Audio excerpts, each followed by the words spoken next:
ሰላም የኤክሶደስ ፋሚሊ እንዴት አላችሁ? ኤክሶደስ በአዲስ ቪዲዮ ወደ እናንተ ተመልሷል። ዛሬ መጣንላችሁ ዋና አላማ ውጭ ሀገር ላላችሁ ወንድሞች እህቶች ነው። ይሄንን ቪዲዮ ለነሱ በጣም ስለሚያስፈልጋቸው ፕሊስ በብዙ ሼር አድርጉላቸው። ኢትዮጵያ ያላችሁ እንዲሁም የምታውቁት ዘመዶች ካላችሁ ውጭ ሀገር ላሉ ወንድምና እህቶቻችሁ ሼር አድርጉት ይሄንን ቪዲዮ ማለት ነው።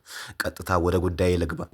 ወደ ጉዳይ ስገባ ውጭ ሀገር ያላችሁ ሰዎች ከዚህ በፊት ቪዲዮ ሰርቼላችሁ ነበር። እሱ ምንድነው ጥቂት ሀገራትን ኢሚግሬሽን ዜግነት አገልግሎት ባሉበት ሆነው ፓስፖርት ማመልከት እንዲችሉ ተብሎ ፖርታል ወይም ዌብሳይት ተመቻችቶ ነበር። ከነዛ ሀገራትም አውሮፓ፣ አሜሪካ እንዲሁም ኤዥያ ሀገራት አልተካተቱም ነበር።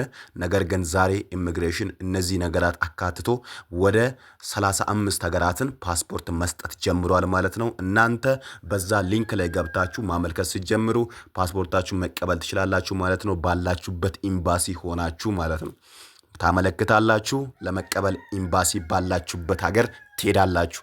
ቀጥታ ወደ ጉዳያችን እንግባ።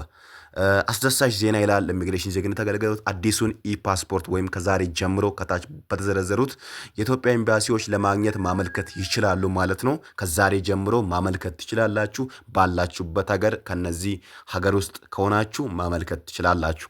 የመጀመሪያ የተቀመጠችው ሀገር ጣሊያን ናት ወይም ሮም ጣሊያን ሀገር ያላችሁ ወንድሞች እህቶች ፓስፖርታችሁ ከጠፋ የተበላሸ መታደስ ከፈለጋችሁ ማደስ ትችላላችሁ ማለት ነው። ከዛ በኋላ ኤምባሲያችሁ በመሄድ እዛ ኢትዮጵያ ባለው ኤምባሲ ላይ በመሄድ መውሰድ ትችላላችሁ ማለት ነው። ሌላኛው ሀገር አቡጃ ናት ወይም ናይጄሪያ ናት። ናይጄሪያ ያላችሁ ሰዎችም ማመልከት ትችላላችሁ፣ ኢትዮጵያውያን ማለት ነው። እንዲሁም ኩዌት ያላችሁ ሰዎች ኩዌት ሲቲ ላይ ያላችሁ ሰዎችም ፓስፖርታችሁን ማመልከት ትችላላችሁ። ጠፍቶባችሁ አስቸኳይም ሊሆን ይችላል። እነዚህም በማመልከት አገልግሎቱን ማግኘት ትችላላችሁ።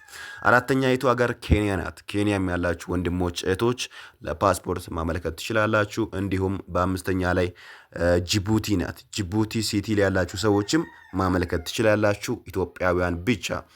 ኒው ዴላን ህንድ ላይ ያላችሁ ሰዎች ህንድ ሀገር ያላችሁ ሰዎችም ማመልከት ትችላላችሁ ይሄን የፓስፖርት አገልግሎት ለማግኘት። እንዲሁም ሰባተኛ ላይ የምትገኘው ሀገር ማናት? ፓሪስ ናት ወይም ፓሪስ ፈረንሳይ ላይ የምትገኙ ሰዎች፣ የውጭ ፈረንሳይ ላይ የምትገኙ ሰዎች ይሄንን አገልግሎት ማግኘት ትችላላችሁ። እንዲሁም በስምንተኛ ላይ የምትገኘው ዩናይትድ ኪንግደም ወይም እንግሊዝ ሀገር የምትገኙ እህቶች እና ወንድሞቼ ይሄንን አገልግሎት ማግኘት ትችላላችሁ። ሌላኛው ደግሞ ቤይሩት ወይም ሊባኖስ ላይ የምትገኙ ወንድሞች እህቶች ይሄንን አገልግሎት ማግኘት ወይም ማመልከት ትችላላችሁ ማለት ነው። በአስረኛ ላይ የምትገኘው ደግሞ አቡዳቢ ወይም የተባበሩት አረብ ኤምሬት ናት። ዩኤኢ ላይ የምትገኙት ዱባይ ላይ የምትገኙ ሰዎችም ማመልከት ትችላላችሁ ማለት ነው። 11ኛ ላይ የምትገኘው ሀገር ጄኔቫ ወይም ስዊዘርላንድ ሀገር ላይ የምትገኙ ሰዎች ይህንን አገልግሎት ማመልከት ትችላላችሁ ማለት ነው።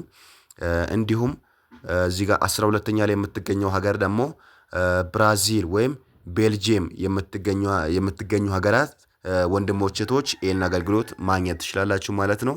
ብራስልስ በዋናዋ ከተማ በቤልጂየም ማግኘት ትችላላችሁ ማለት ነው። እንዲሁም በ13ኛ ላይ ዶሃ ወይም ኳታር ላይ የምትኖሩ ኢትዮጵያውያን ይህንን አገልግሎት ማግኘት ትችላላችሁ።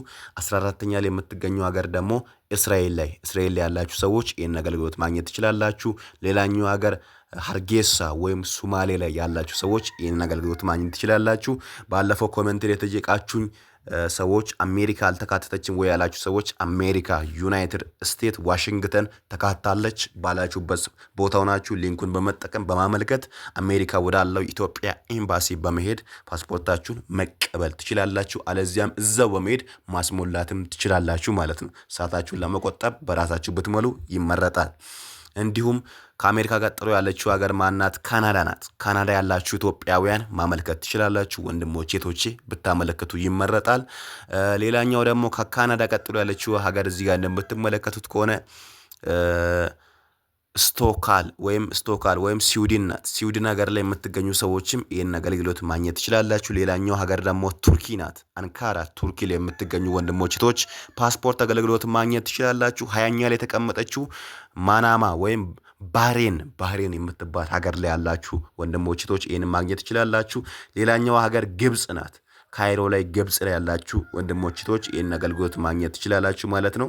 22ኛ ላይ የምትገኘዋ ሞቃዲሾ ወይም ሶማሊያ ናት። ሶማሊያ ላይ ያላችሁ ወንድሞች አገልግሎቱን ማግኘት ትችላላችሁ። 23ኛ ላይ ታንዛኒያ ወይም ዳረ ሰላም ላይ የምትገኙ ሰዎች ይህንን አገልግሎት ማግኘት ትችላላችሁ። እንዲሁም ዚምባብዌ ወይም ሀራሬ በምትባለው ዋና ከተማ ላይ የምትገኙ ሰዎች ይህንን አገልግሎት ማግኘት ትችላላችሁ። እንዲሁም በደቡብ ሱዳን ጁባ የምትገኙ ሰዎች ይህን አገልግሎት ማግኘት ትችላላችሁ ማለት ነው። እንዲሁም እዚህ ጋር እንደምትመለከቱት ከሆነ በደቡብ ሱዳን ቀጥሎ ሩሲያ ወይም ሞስኮ ላይ ያላችሁ ሰዎች ይህን አገልግሎት ማግኘት ትችላላችሁ። እንዲሁም አውስትራሊያ ወይም ካንቤራ የምትገኙ ሰዎች ዋና ከተማዎቹ ናቸው እነዛ በዚህ በኩል ያሉት። እንዲሁም አውስትራሊያ ማመልከት ትችላላችሁ ያላችሁ ሰዎች እዛው የምትኖሩ ሰዎች ብቻ። ኡጋንዳ ያላችሁ ሰዎች ይህን አገልግሎት ማግኘት ትችላላችሁ። ቻይና ያላችሁ ሰዎች እንዲሁም ይህን አገልግሎት ማግኘት ትችላላችሁ ማለት ነው። ፑንትላንድ ወይም ካሮዋ የምትባል ሀገር ላይ ያላችሁ ሰዎች ይህን አገልግሎት ማግኘት ትችላላችሁ። እንዲሁም 31ኛ ላይ ሳውዲ ወይም ጅዳ ዋና ከተማዋ ላይ የምትገኙ ሰዎች ይህን አገልግሎት ማግኘት ትችላላችሁ ማለት ነው። ሌላኛው ፕሪቶሪያ ወይም ሳውዝ አፍሪካ የምትገኙ ሰዎች ይህን አገልግሎት ማግኘት ትችላላችሁ። ሳውዝ አፍሪካ ያላችሁ ወንድሞች እህቶች። እንዲሁም እዚህ ጋር እንደምትመለከቱ 34ኛ ላይ ዱባይ የተባበሩት አረብ ኤሚሬትም ያላችሁ ሰዎች ይህንን አገልግሎት ማግኘት ትችላላችሁ። እንዲሁም በ35ኛና በመጨረሻ ላይ በ35ቱ ላይ ከተካተተችው ሀገር እሷም ጀርመኒ ናት። ጀርመኒ ሀገር ላይ በበርሊን ጀርመን ላይ የምትገኙ ሰዎች እነዚህን አገልግሎት ኢሚግሬሽን ዜግነት አገልግሎት እንድታገኙ ፈቅዶላችኋል ማለት ነው። ከነዚህ ከተዘረዘሩት ሀገራት ውጪ ኢሚግሬሽን እውቅና አልሰጠም ማለት ነው። እነዚህ 35 ሀገራት እንደ አዲስ ኢሚግሬሽን ያሳወቀው ሀገራት ናቸው ማለት ነው። ከዚህ በፊትም ቪዲዮ ትናንሽ ሀገራትን ሰርቼላችሁ ነበረ። ሞሮፊሊ ኢሚግሬሽን ደግሞ ወደ 35 አብዝቶት በእነዚህ ሀገራት ላይ እንድታመለክቱ አመቻችቷል ማለት ነው። ስለዚህ ማመልከት እንዴት ነው የምትችሉት? አፕሊኬሽን ስቴፕ የምትል እዚች ጋር አለች እንደምትመለከቱት። አፕሊኬሽን ስቴፕ የምትላለች እዚህ ጋር እንደምትመለከቱት አፕሊኬሽን ስቴፕ የምትል እዚች ጋር አለች ማለት ነው። እሷም አፕሊኬሽን ስቴፕ ምንድናት? እዚህ ጋር እንደምትመለከቱት ክሬት አካውንት ከፍታላችሁ። በየትኛው ላይ ገብታችሁ ነው የምትከፍቱት? እዚች ጋር ዌብሳይት አለች www.immigration.gov.et ላይ ገብታችሁ አካውንታችሁን በጂሜል አካውንት ትገባላችሁ። ከዛ በኋላ እሱ ሰርች ካረጋችሁ በኋላ ክሮም ላይ ሰርች ታረጋላችሁ። ከዛ በኋላ ክሬት አካውንት የመጀመሪያ ትሉታላችሁ። ሁለተኛው ደግሞ አፕላይ ታረጋላችሁ ማለት ነው። አፕላይ ስታረጉ አፕሎድ ወይም እነዚህ ሪኳየርመንቶችን ዶክመንቶችን አስገቡ ይላችኋል። ታስገቡለታላችሁ። ኤምባሲም ትመርጡለታላችሁ ማለት ነው። ከዛ አስፈላጊውን መረጃ መሙላት፣ ከዛ በቅርቡ ያለውን ኤምባሲ መምረጥ ነው። ከዛ ሶስተኛው ደግሞ ክፍያ መፈጸም ነው። የተባለውን ክፍያ እዛ ጋር የሚጠቀሰውን ክፍያ ተፈጽማላችሁ። ከዛ በኋላ ደግሞ ሰሚት ትላላችሁ፣ ማስገባት ነው።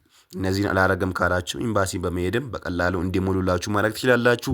ሰዓታችሁን እንዲቆጥብ ግን ራሳችሁ ብታመለከቱ ይመረጣል ማለት ነው። ስለዚህ የምታመለከቱት ሊንክ ይሄኛውን ሊንክ ይመስላል። እዚህኛው ሊንክ ላይ ገብታችሁ ብታመለከቱ ይመረጣል። የዛሬው አጭር ቪዲዮአችን ይሄን ይመስላል። ውጭ ሀገር ላሉት ወንድሞች እህቶች ይሄንን ቪዲዮ ፕሊስ አጋሯቸው፣ ሼር አድርጉላቸው፣ እንዲሁም እንዲዳረስላቸው ብታግዙ ይመረጣል ማለት ነው። እስከ መጨረሻው የተከታተላችሁ ፋሚሊዎቼ ፕሊስ ሰብስክራይብ አድርጉልኝ። እንዲሁም ላይክ ሼር በማድረግ ያልገባችሁ ነገር ኮመንት ላይ በመጠየቅ እንዲሁም የነዚህ ነገራት ፎርም አሞላል እንድናሳያችሁ ከፈለጋችሁ ኮመንት ላይ ጠይቁኝ ብዬ ነበር። አሁንም ጠይቃለሁ።